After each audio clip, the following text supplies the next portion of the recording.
ಸುಳ್ಳುಗಾರ ಪ್ರಧಾನಮಂತ್ರಿ ಇವತ್ತು ಬರೀ ಸುಳ್ಳು ಹೇಳ್ಕೊಂಡು 5 ವರ್ಷ ಬಂದಿದ್ದಾರೆ. ಯಾವುದೇ ಒಂದು ಅವ್ರು ಹೇಳಿದ್ದನ್ನ ಅದು ಅನುಷ್ಠಾನಕ್ಕೆ ತಂದಿದ್ದಾರೆ. ನಾವು ಹೇಳ್ರಿ ಇವತ್ತು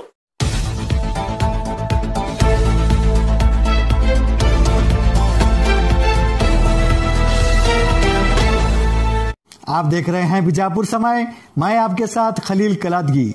लोकसभा चुनाव के चलते आज शहर बीजापुर के जिला कांग्रेस दफ्तर में एक प्रेस कॉन्फ्रेंस के दौरान बात करते हुए KPCC election management committee chairman Prakash Rathod ने प्रधानमंत्री नरेंद्र मोदी और एमपी रमेश जिगजिनगी पर निशाना साधते हुए लोकसभा चुनाव से जुड़ी कई विषयों पर की बात।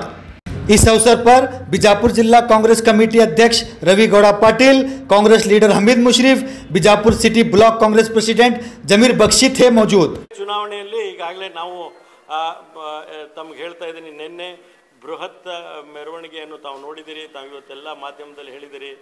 ನಮ್ಮ ಪಕ್ಷ ಈ ಸತಿ ಮೈತ್ರಿ ಸರ್ಕಾರ ಏನು ಮೈತ್ರಿಕೂಟ ಇದೆ, JDS ಮತ್ತು ಕಾಂಗ್ರೆಸ್ಸಿನ ಏನು ನಮ್ಮ ಅಭ್ಯರ್ಥಿ ಇದ್ದಾರೆ ಡಾಕ್ಟರ್ ಸುನೀತಾ ಚವ್ಹಾಣ್ ಅವರು ದೊಡ್ಡ ಪ್ರಮಾಣದಿಂದ ಲಕ್ಷಾಂತರ ಓಟ್ಗಳಿಂದ ಗೆಲುವು ಸಾಧಿಸ್ತಾರೆ ಅಂತ ನಮ್ಮ ನಾಯಕರುಗಳು, ಜಿಲ್ಲೆಯ ನಾಯಕರುಗಳು ನೆನ್ನೆ ಹೇಳಿದ್ದಾರೆ. ಅದಕ್ಕೆ ನಾನು ಧ್ವನಿಗೂಡಿಸ್ತಾ 100ಕ್ಕೆ 100 ಏನು ನನ್ನ ಕೈಯಲ್ಲಿ ಆಗಲಿಲ್ಲ ಅದು ಡಾಕ್ಟರ್ ಸುನೀತಾ ಚವ್ಹಾಣ್ ಅವರು ಮಾಡ್ತಾರೆ. ಇಂಥ ಸಂಪೂರ್ಣವಾದ ನಂಬಿಕೆ ನನಗಿದೆ. ತಾವು ಯೋಚನೆ ಮಾಡಿ, ನಾನು ಸೋತಿರೋದು ಹೋದ ಸತಿ ಎಷ್ಟು 4 ಲಕ್ಷ ಓಟ್ ನಾವು ತೊಗೊಂಡಿದ್ವಿ. ಸನ್ಮಾನ್ಯ ಜಿಗ್ಜಿನಿಯವರು 4,65,000 ತೊಗೊಂಡು 60,000 ವ್ಯತ್ಯಾಸದಿಂದ ನಾನು ಸೋತೆ. JDS ಅವರು ತೊಗೊಂಡಿದ್ದು 62,000 ಮತಗಳು. ಇವು ಎರಡೂ ನಾವು ಕೂಡಿಸಿದರೆ ಜಯಬೇರಿ ನಮ್ಮದೇ ಆಗುತ್ತೆ. ಆದರೆ ಅದನ್ನು ನಾನು ಮುಗಿಸ್ಬಿಡ್ತೀನಿ, ಆಮೇಲೆ ಕೇಳಿ ನಾನು ಮುಗಿಸ್ತೀನಿ. ಅದಕ್ಕೆ ನಾವು ಕಾಂಗ್ರೆಸ್ ಪಕ್ಷದ ಸಂಪೂರ್ಣ ಸಹಕಾರದಿಂದ JDS ಮತ್ತು ಕಾಂಗ್ರೆಸ್ಸಿನ ಮೈತ್ರಿ ಸರ್ಕಾರದ ಏನು ಕೊಟ್ಟಿದ್ದೀವಿ, ಏನು ಈ ಅಭ್ಯರ್ಥಿ ಇವತ್ತು JDSಗೆ ಹೋಗಿದೆ, ಅದನ್ನು ನಾವು ಸಂಪೂರ್ಣವಾಗಿ ಒಂದಾಗಿ ಒಗ್ಗಟ್ಟಾಗಿ ನಾವು ಗೆಲ್ತೀವಿ. ಇದರಲ್ಲಿ ಕಾಂಗ್ರೆಸ್ ಪಕ್ಷದ ನಮ್ಮ ಎಲ್ಲ ನಾಯಕರುಗಳು, ನಾನು ಚುನಾವಣೆಗಿಂತ ಕೆಲವು ದಿವಸ ಮೊದಲು ಇಲ್ಲೇ ಪ್ರೆಸ್ ಕಾನ್ಫರೆನ್ಸ್ ಮಾಡಿದಾಗ ಹೇಳಿದ್ದೆ, ನಮ್ಮ ಜಿಲ್ಲೆಯ ನಾಯಕರುಗಳು ಒಗ್ಗಟ್ಟಾಗಿ ಕಾಂಗ್ರೆಸ್ ಪಕ್ಷಕ್ಕೆ ಸಿಗಬೇಕು, ಅದನ್ನು ನಾನು ಸೇರಿ ಕಾಂಗ್ರೆಸ್ ಪಕ್ಷಕ್ಕೆ ಸೀಟ್ ಸಿಗಬೇಕು ಅಂತೇಳಿ ಡೆಲ್ಲಿವರೆಗೂ ಹೋಗಿ ನಮ್ಮ ನಾಯಕರುಗಳಿಗೆ ನಾವು ಮನವರಿಕೆ ಮಾಡಿದ್ವಿ. ನಾವು 4 ಲಕ್ಷ ಓಟನ್ನು ತೊಗೊಂಡಿದ್ದೀವಿ. ಈ ಸತಿ ನಮಗೆ ಒಳಗೆ ಅವಕಾಶ ಇದೆ, ದಯವಿಟ್ಟು ನಮಗೆ ಅಂದರೆ ಕಾಂಗ್ರೆಸ್ ಪಕ್ಷಕ್ಕೆ ಬಿಟ್ಟುಕೊಡಿ ಅಂತ ನಾವು ಹೇಳಿದ್ವಿ. ಆದರೆ ಮೈತ್ರಿ ಸರ್ಕಾರ ಇದೆ, ನೀವು ಸ್ವಲ್ಪ ಸ್ಯಾಕ್ರಿಫೈಸ್ ಮಾಡಬೇಕು. ಇವು ಸತಿ ನಮಗೆ ಬಂದೆ ಸರ್, ತಾವು ಆಮೇಲೆ ಬನ್ನಿ ಸರ್, ನಾವು ಮುಗಿಸ್ಬಿಟ್ಟು ಆಮೇಲೆ ಅವ್ರಿಗೆ ಕೊಡಬೇಕು ಅಂಥೇಳಿ ನಿರ್ಣಯ ಮೇಲ್ ಹಂತದಲ್ಲಾಗಿದೆ. ನಮ್ಮ ಕಾಂಗ್ರೆಸ್ಸಿನ ಜಿಲ್ಲೆಯ ನಾಯಕರು ಎಲ್ಲರೂ ಶಿಸ್ತಿನ ಸಿಪಾಯಿಗಳು. ಅವ್ರ ನಿರ್ಣಯಕ್ಕೆ ನಾವು ತಲೆಬಾಗಿದ್ದೀವಿ, ನೋವಿನಿಂದ ಇದನ್ನು ತಲೆಬಾಗಿದ್ದೀವಿ. JDS ಅವರು ಒಂದು ಅಭ್ಯರ್ಥಿಯನ್ನು ಕೊಟ್ಟಿದ್ದಾರೆ. ಆ ಅಭ್ಯರ್ಥಿಗೆ ಗೆಲ್ಲಿಸೋಕ್ಕೆ ಸೂಚನೆಯನ್ನು ಕೊಟ್ಟಿದ್ದಾರೆ. ಯಾವ ಹಂತದಲ್ಲಿ ಸೂಚನೆಯನ್ನು ಕೊಟ್ಟಿದ್ದಾರೆ ಅಂದರೆ, AICCಯ ಪ್ರಧಾನ ಕಾರ್ಯದರ್ಶಿಗಳು ಬೆಂಗಳೂರಿನಲ್ಲಿ ಮೀಟಿಂಗ್ ಮಾಡಿ ಎಲ್ಲ ಮಂತ್ರಿಗಳ ಸಮ್ಮುಖದಲ್ಲಿ ಎಲ್ಲರಿಗೂ ಕಟ್ಟುನಿಟ್ಟಾಗಿ ನಿರ್ದೇಶನ ಕೊಟ್ಟಿದ್ದಾರೆ. ನಿಮಗೊಂದು ಉದಾಹರಣೆ ಕೊಡ್ತೀನಿ ನಾನು. ಆ್ಯಕ್ಚುಲಿ ಇದನ್ನು ಹೇಳಬಾರ್ದು, ಆದರೂ ಹೇಳ್ತೀನಿ. ಸನ್ಮಾನ್ಯ ಚಲುವರಾಯಸ್ವಾಮಿಯವರು ಮತ್ತು ಕೋಲಾರ ಜಿಲ್ಲೆಯಲ್ಲಿ ಕೆಲವರು ನಾಯಕರುಗಳು ನಾವು ಮೈತ್ರಿ ಸರ್ಕಾರಕ್ಕೆ ಕೆಲಸ ಮಾಡಲ್ಲ ಅಂತ ಹೇಳಿದರು. ಅವ್ರಿಗೆ ಪಕ್ಷ ಬಿಟ್ಟು ಹೋಗಿ ಅಂತ ಆದೇಶವನ್ನು ಕೊಟ್ಟರು ಅವರು. ಆವಾಗ ನೀವು ಈ ಸರ್ಕಾರದ ಇದು ನಿರ್ಣಯ ರಾಷ್ಟ್ರ ಮಟ್ಟದಲ್ಲಿ ಇದು ನಿರ್ಣಯ ಆಗಿದೆ. ರಾಜ್ಯದಲ್ಲಿ ಮತ್ತು ಜಿಲ್ಲೆಗಳಲ್ಲಿ ಇದು ಸಂಪೂರ್ಣವಾದಂಥ ಸಾನುಭೂತಿಯಿಂದ ನಾವು ಕೆಲಸ ಮಾಡಬೇಕು, ಒಂದಾಗಿ ಕೆಲಸ ಮಾಡಬೇಕು ಅಂತ ಆದೇಶ ಅಲ್ಲಿ ಬಂದಿದೆ.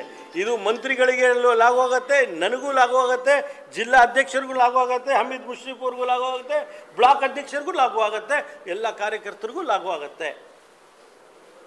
ಇವತ್ತು ನಾವು ಒಂದಾಗಿ ಒಗ್ಗಟ್ಟಾಗಿ ಈ ಕೆಲಸವನ್ನು ನಾವು ಮಾಡ್ತೀವಿ.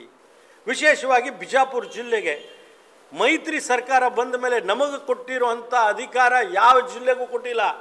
ಕಾಂಗ್ರೆಸ್ ಪಕ್ಷದ 3 ಶಾಸಕರಿದ್ದಾರೆ, 2 ಮಂತ್ರಿಗಳಾಗಿದ್ದಾರೆ. ಸನ್ಮಾನ್ಯ MB ಪಾಟೀಲ್ ಸಾಹೇಬರು ಗೃಹ ಸಚಿವರು, ಸನ್ಮಾನ್ಯ ಶಿವಾನಂದ ಪಾಟೀಲ್ ಸಾಹೇಬರು ಆರೋಗ್ಯ ಸಚಿವರು, ಜಿಲ್ಲೆಯ ಉಸ್ತುವಾರಿ ಸಚಿವರು MC ಮಣಗುಳಿ ತೋಟಗಾರಿಕೆ ಸಚಿವರು, ದೇವಾನಂದ್ ಚವ್ಹಾಣ್ ನಾಗ್ಠಾಣಿನ ಶಾಸಕರು,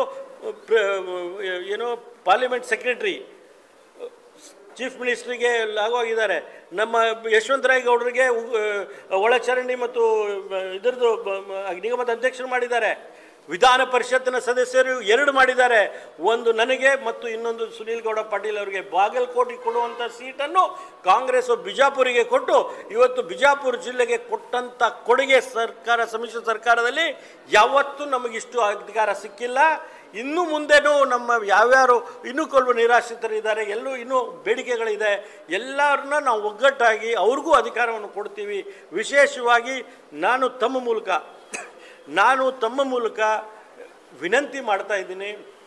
ವಿಶೇಷವಾಗಿ ಪರಿಶಿಷ್ಟ ಜಾತಿಯಲ್ಲಿ ನಾವೇನು 101 ಪಂಗಡಗಳಿದ್ದೀವಿ, ಅದರಲ್ಲಿ ಎಡ ಮತ್ತು ಬಲ ಪಂಗಡದವರಿದ್ದೀವಿ. ಅವರಿಗೆ ವಿನಂತಿ ಮಾಡ್ತಾ ಇದ್ದೀನಿ, ಪರಿಶಿಷ್ಟ ಜಾತಿಯಲ್ಲಿ ನಾವೆಲ್ಲ ಒಂದಾಗಬೇಕು, ನಮಗೆ ಸಹಕಾರ ಕೊಡಿ, ತಾವು ನಮ್ಮ ಜೊತೆಗಿರಿ, ನಾವು ಎಲ್ಲರೂ ಸೇರಿ ನಮ್ಮ ಸಮಾಜಗಳನ್ನು ಮುಖ್ಯವಾಹಿನಿಗೆ ತರಕ್ಕೆ ನಾವು ಪ್ರಯತ್ನ ಮಾಡೋಣ.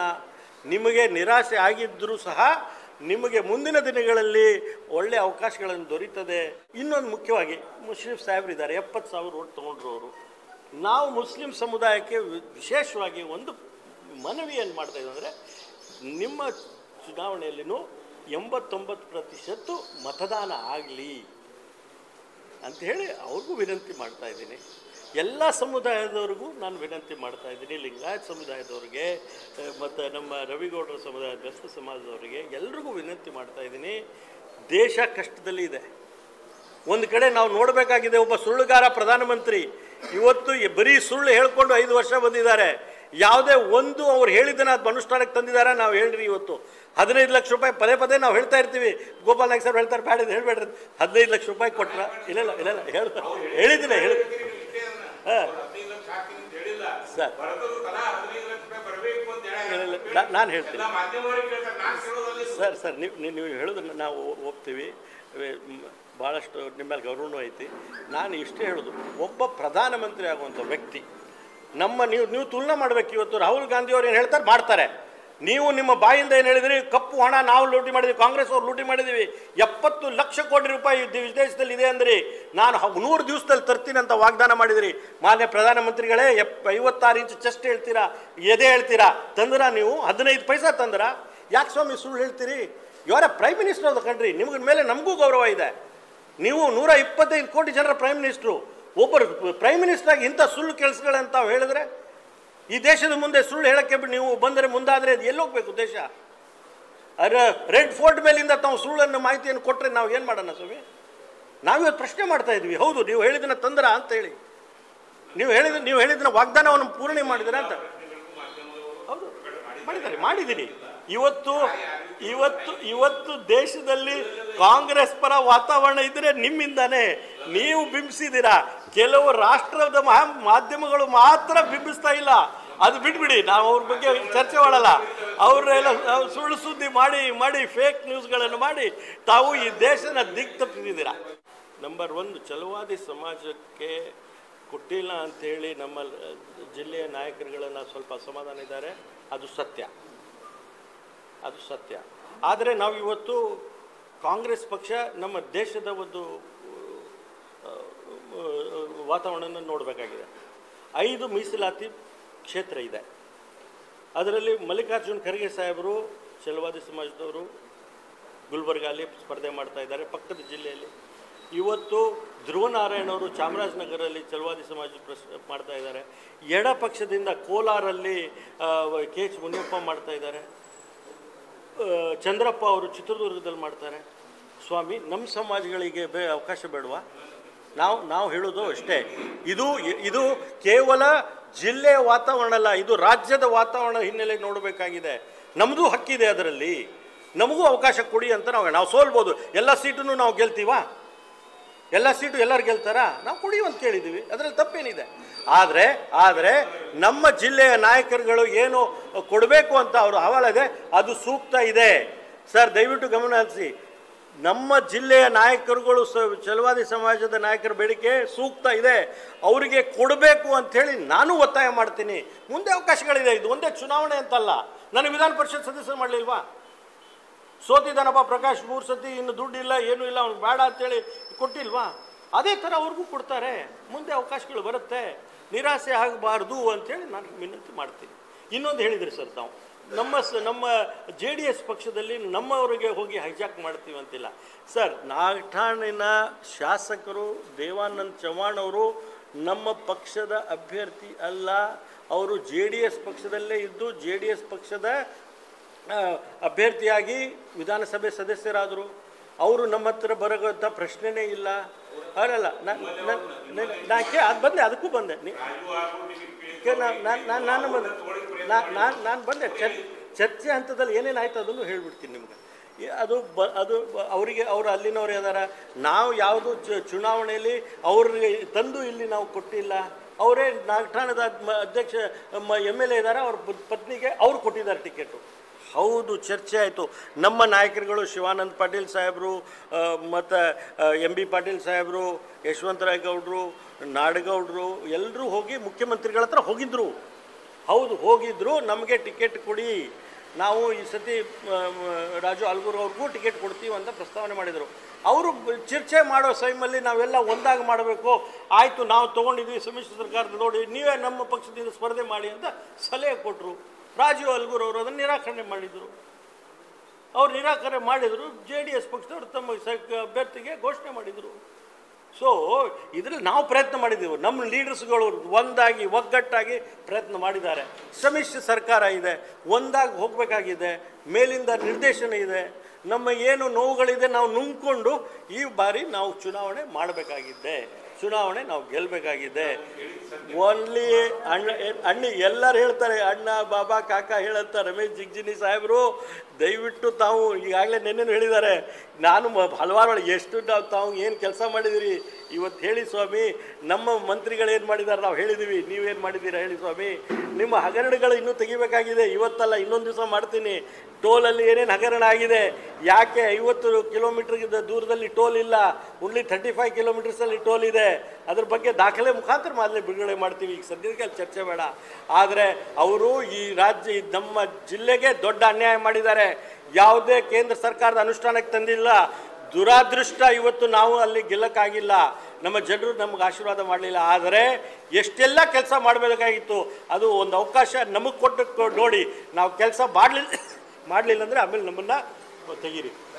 ಒಂದೇ ಒಂದು ಕೆಲಸ, ಒಂದೇ ಒಂದು ಪ್ರಶ್ನೆ ಅವ್ರು ಕೇಳಿದ್ದಾರೆ ಅಂತ ಕೇಳಿ, ರಾಜ್ಯದ ಕೇಂದ್ರದ ಮಂತ್ರಿಗಳು, ನೀರಿನ ಮಂತ್ರಿಗಳು ನಮ್ಮ ಜಿಲ್ಲೆಗೆ ನೀರು ತರೋಕ್ಕಾಗಲಿಲ್ಲ, 1,000 ಕೋಟಿ ತರಕ ನಾಚಿಕೆ ಆಗುತ್ತೆ ಇವತ್ತು ಓಟ್ಗೆ ಕೇಳಬೇಕು ಅಂತ ಹೇಳಿದ್ರೆ ಅವ್ರಿಗೆ. BJP ಅವ್ರು ಸೋಲಾಗ್ತದೆ ಅಂತ ನಾವು ನಿಮ್ಗೆ ಈಗಾಗಲೇ ಹೇಳಿವಲ್ಲ ಸ್ವಾಮಿ. ಈ ಸತಿ ನಮ್ಮ ನಾಯಕರು ಒಂದಾಗಿದ್ದಾರೆ, ತಮ್ಮ ವೈಮನಸ್ಸುಗಳನ್ನು ಮರೆತಿದ್ದಾರೆ, ಸಣ್ಣ ಪುಟ್ಟಗಳು ಇದ್ದಿದ್ದನ್ನು ಮರೆತಿದ್ದಾರೆ. ನಿನ್ನೆ MB ಪಾಟೀಲ್ ಅವರು ಶಿವಾನಂದ ಪಾಟೀಲ್ ಅವರು ಜಂಟಿ ಪ್ರಯತ್ನ ಮಾಡಿ ಪ್ರೆಸ್ ಕಾನ್ಫರೆನ್ಸ್ ಮಾಡಿ ಇಬ್ಬರು ಹೇಳಿದ್ದಾರೆ, ನಾವೆಲ್ಲರೂ ಒಂದಾಗಿದ್ದು ಅವರೇ ಹೇಳಿದ್ದಾರೆ, ನಾನಲ್ಲ. ಬೇರೆ ಇದ್ರೋ ಇಲ್ಲೋ ಅವರಿಗೆ ಹೇಳ್ಕೊಳ್ಬೇಕು, ನನಗಲ್ಲ. ಆದರೆ ನಾವು ಒಗ್ಗಟ್ಟಾಗಿ ಕೆಲಸ ಮಾಡ್ತಾ ಇದ್ದೀವಿ, ಅದರಲ್ಲಿ ಎರಡು ಮಾತಿಲ್ಲ. ಏನಿದ್ರು ಮರೆತೀವಿ, ಒಂದಾಗಿ ಒಗ್ಗಟ್ಟಾಗಿ ಮಾಡ್ತೀವಿ. ಆಗ್ತಾರೆ, ಎಲ್ಲ ಆಗ್ತಾರೆ. ನಿನ್ನೆ ಬಂದಿರೋ ಜನ ನೋಡಿದ್ರೇ ಎಷ್ಟು ಜನ ಬಂದಿದ್ದಾರೆ. ಅದರಲ್ಲಿ ವಿಶೇಷವಾಗಿ ಕಾಂಗ್ರೆಸ್ JDSನ ಎಲ್ಲ ಕಾರ್ಯಕರ್ತರು ಬಂದಿದ್ದರು. ಇಡೀ ರಾಜ್ಯದಲ್ಲಿ ಎಲ್ಲೂ ಇಲ್ಲ ಅಷ್ಟು ಸಮನ್ವಯತೆ ನಮ್ಮಲ್ಲಿದೆ. और खबरों के लिए जुड़े रहिएगा आपके अपने चैनल बीजापुर समय के साथ।